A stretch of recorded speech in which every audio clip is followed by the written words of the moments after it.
Hi, I'm going to show you how to do a no weaving in ends hack that I saw from crochet and knitting tutorials.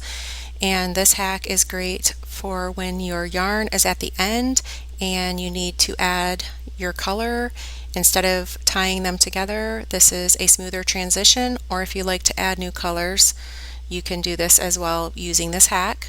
Okay, so let's get started. Okay, make sure the end of your yarn is about 12 inches for both pieces, and then you're going to cross them and loop them. So make sure you have a little tail there and then loop the other side together with that new yarn. So it's going to look like this. And you're connecting it that way, and then you're going to have just like a little inch tail there that you're going to cut off after you're finished.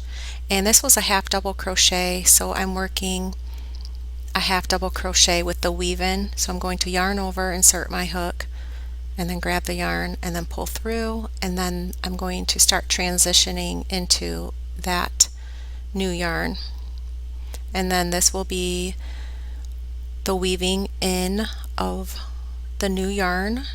Instead of having any knots or anything, you're going to have those pieces of yarn connecting, and this will allow it to look a lot neater, and there will be no bumps or any knots or anything like that.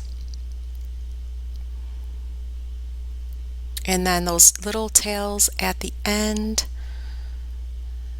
you're just going to use your scissors and cut them right off. And this is a great way to weave in your ends, or looping those two ends together about 12 inches. So you'll just cut that little tail there and then just snip off that little tail right there, the green one, and then it's complete. And then you can keep working on your pattern. Okay, I hope this technique and hack helped you. So thank you for watching, and please subscribe.